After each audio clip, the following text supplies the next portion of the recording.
वैसे आप लोगों को ये मालूम है कि हमारी पार्टी कांग्रेस, बीजेपी व अन्य किसी भी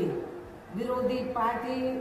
तथा गठबंधन आदि के साथ मिलकर नहीं बल्कि अकेले ही अपनी पार्टी के बलबूते पर पूरी तैयारी व दमदारी के साथ ये चुनाव लड़ रही है। इसके साथ ही हमने टिकट बंटवारे के मामले में भी सर्व समाज के लोगों को उचित भागीदारी दी है, जिनको कामयाब बनाने के लिए अपनी पार्टी के लोग पूरे जी जान से लगे हैं। हालांकि आज यहाँ आपकी इकट्ठा हुई अपार भीड़ व भीड़ के जबरदस्त जोश को भी देखकर अब मुझे भी ये काफी हद तक भरोसा हो गया है कि पिछली बार की तरह इस बार भी आप लोग अपने प्रदेश से या लोकसभा चुनाव में अपनी पार्टी का बेहतर रिजल्ट जरूर लाएंगे। इसके लिए अब मैं आप लोगों का ध्यान कुछ जरूरी बातों की तरफ दिलाना चाहती हूँ और इस संबंध में विशेषकर मैं कांग्रेस, बीजेपी व इनके अन्य सभी सहयोगी दलों के बारे में ये कहना चाहूँगी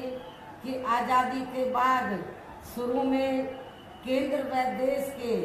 काफ़ी राज्यों में भी ज़्यादातर सत्ता यहाँ कांग्रेस पार्टी के ही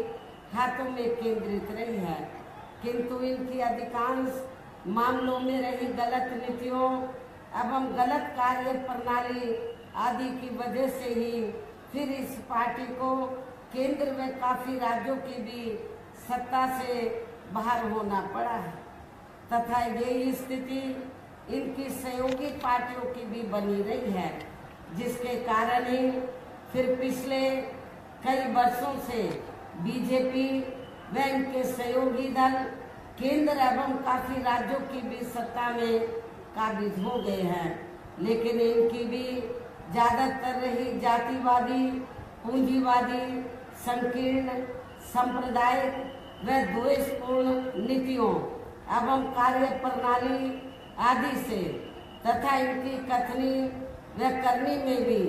काफी अंतर होने की वजह से अब ऐसा लगता है इस बार ये पार्टी भी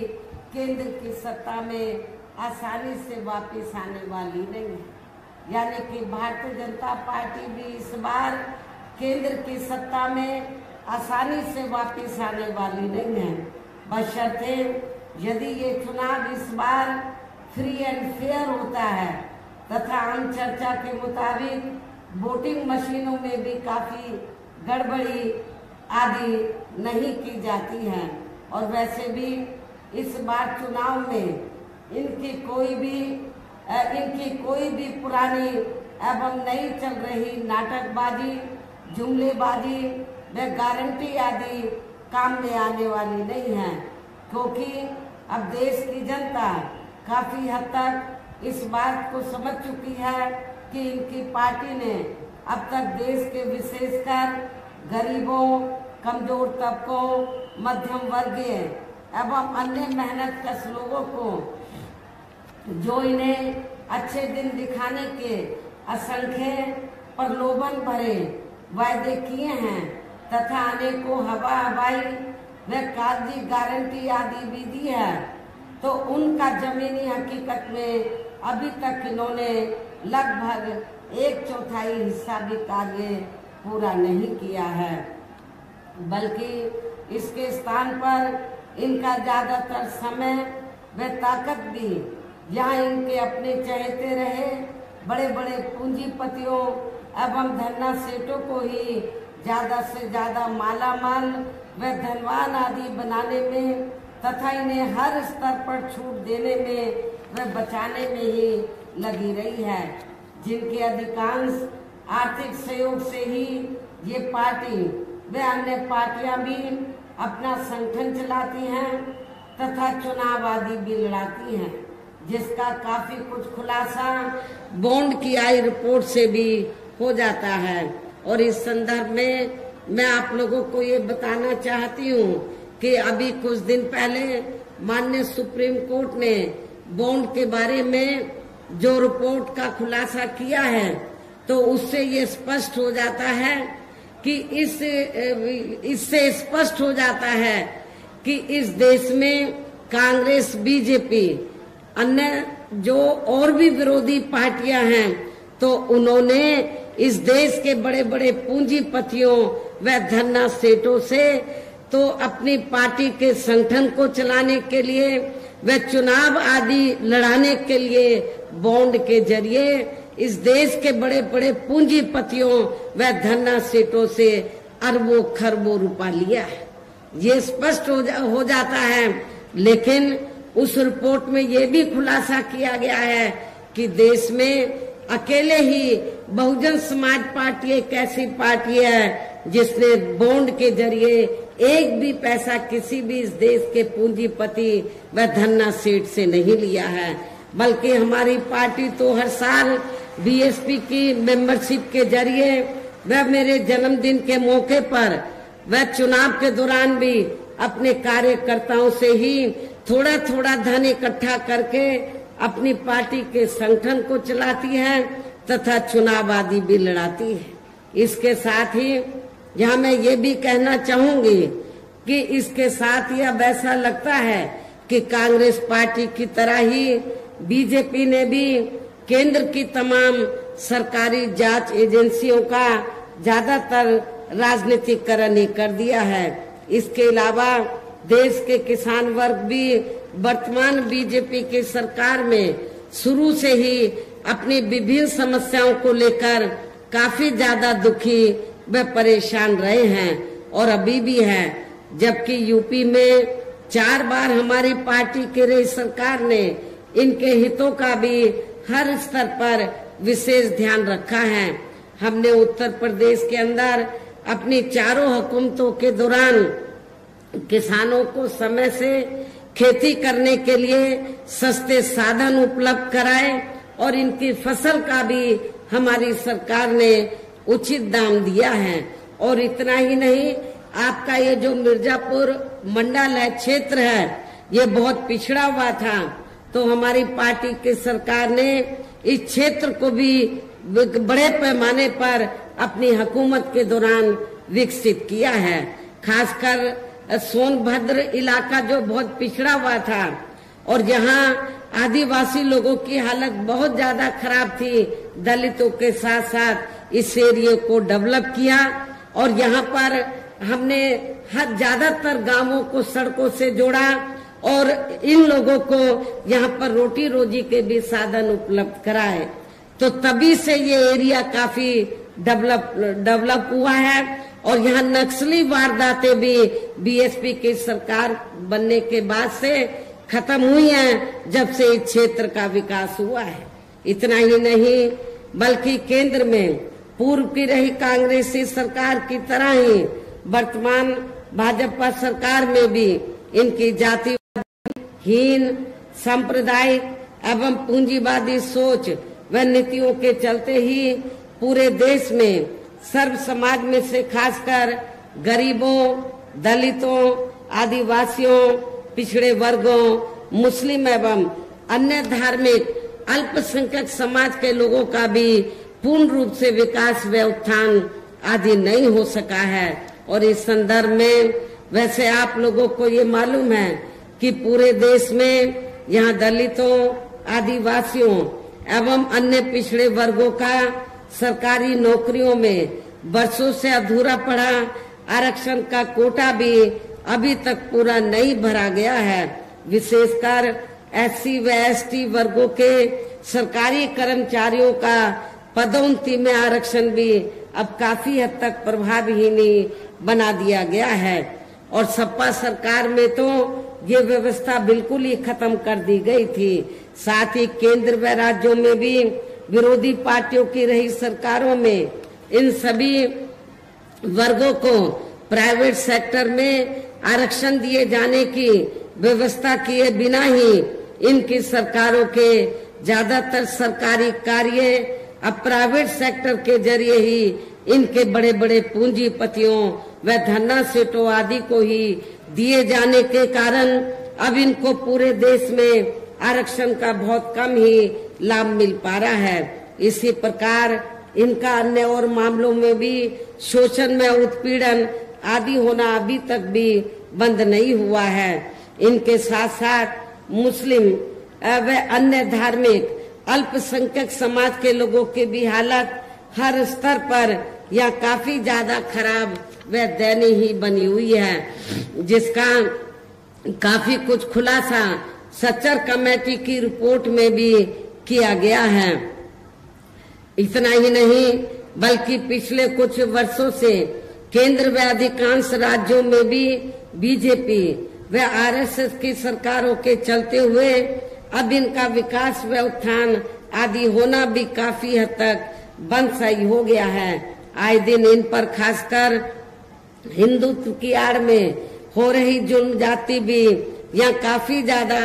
चरम सीमा पर पहुंच चुकी है। इनके साथ साथ अपर कास्ट समाज में से विशेषकर गरीब लोगों की भी हालत हमें कोई खास अच्छी नजर नहीं आती है। और इस वर्तमान बीजेपी की सरकार में तो अपर कास्ट समाज में से जो खासकर ब्राह्मण समाज है उनका बड़े पैमाने पर पूरे प्रदेश में उत्पीड़न हो रहा है। इनकी गलत कृषि नीतियों के कारण किसान वर्ग भी आए दिन आंदोलित ही रहता है। साथ ही इनकी गलत आर्थिक नीतियों की वजह से देश की अर्थव्यवस्था पर भी इसका काफी बुरा प्रभाव पड़ा है, जिससे यहाँ विशेषकर छोटे एवं मध्यम वर्गीय व्यापारी वर्ग भी काफी ज्यादा दुखी व परेशान है। और अब केंद्र में पूर्व की रही सरकारों की तरह ही वर्तमान भाजपा सरकार में भी यहाँ पूरे देश में गरीबी, बेरोजगारी एवं महंगाई आदि भी लगातार काफी ज्यादा बढ़ रही है। देश में हर स्तर पर फैला भ्रष्टाचार भी अभी तक खत्म नहीं हुआ है। ऐसे में अब आप लोगों को देश में हो रहे लोकसभा चुनाव में कांग्रेस, बीजेपी व इनकी सहयोगी पार्टियों को भी केंद्र की सत्ता में आने से जरूर रोकना है। जिनकी गलत नीतियों व गलत कार्य प्रणाली आदि को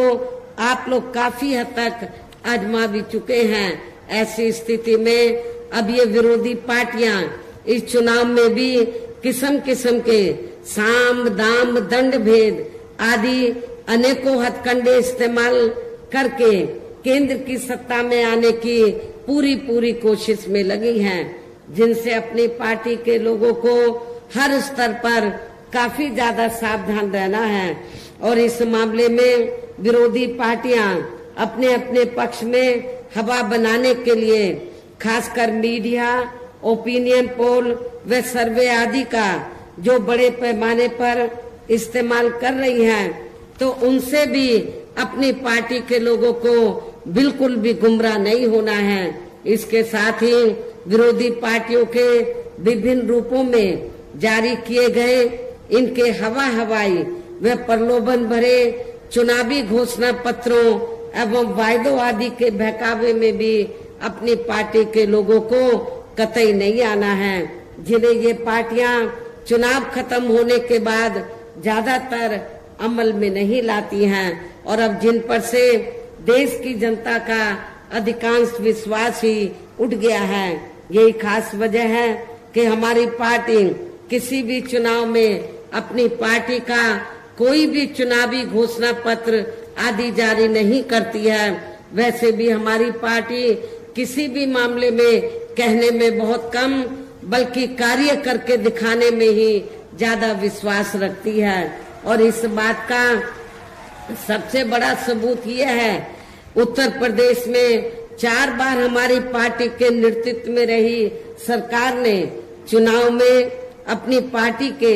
बिना कोई जारी किए गए चुनावी घोषणा पत्र के ही प्रदेश व आम जनहित में काफी कुछ ऐतिहासिक कार्य करके दिखाए हैं, जिनकी अब देश में अधिकांश पार्टियों की सरकारें काफी नकल भी कर रही हैं। जबकि इस मामले में हमारी पार्टी का ये कहना है कि यदि इन पार्टियों के स्थान पर केंद्र में हमें अपनी पार्टी की सरकार बनाने का मौका मिलता है, तब फिर हमारी पार्टी की बनी सरकार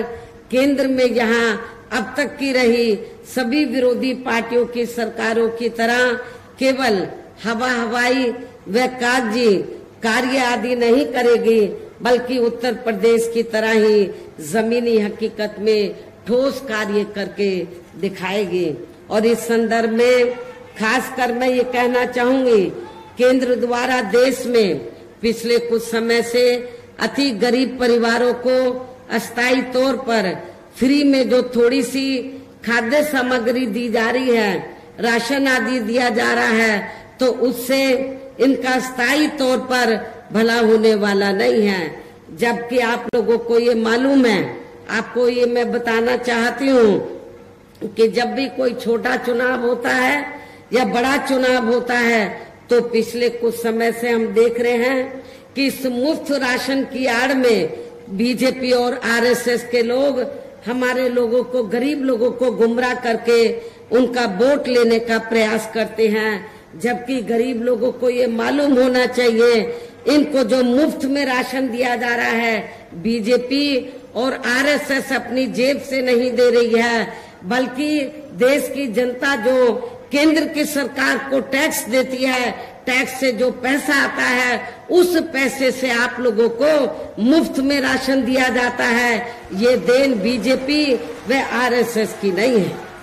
न ही केंद्र की सरकार की है। इसलिए आप लोगों को बीजेपी और आरएसएस के बहकावे में कतई नहीं आना है। वैसे भी इनकी ये जटिल समस्या, गरीब लोगों की ये जटिल समस्या देश में हर हाथ को काम देने से केवल दूर हो सकती है, जिसकी तरफ हमारी पार्टी की बनी सरकार विशेष ध्यान देगी। साथ ही देश में पिछले काफी वर्षों से आए दिन बढ़ रही गरीबी, बेरोजगारी व महंगाई आदि से भी जनता बहुत ज्यादा दुखी व परेशान है, जिसे भी आर्थिक नीतियों में तब्दीली करके जरूर दूर किया जाएगा। धर्म की भी आड़ में पिछले कुछ वर्षों से खासकर मुस्लिम समाज के लोगों का द्वेष की भावना से जो इनका काफी ज्यादा शोषण व उत्पीड़न आदि किया जा रहा है, तो उसे भी जरूर रोका जाएगा। और ये सब हमने अपनी यूपी की रही सरकार में काफी कुछ करके भी दिखाया है। इसके अलावा हमने यूपी में सर्व समाज में से गरीब एवं बेरोजगार लोगों को बेरोजगारी भत्ता आदि न देकर उन्हें बड़ी तादाद में रोटी रोजी के साधन भी उपलब्ध कराए हैं, जो अब ये कार्य भी अधिकांश ठंडे ही पड़े हैं, जिनको फिर सरकार बनने पर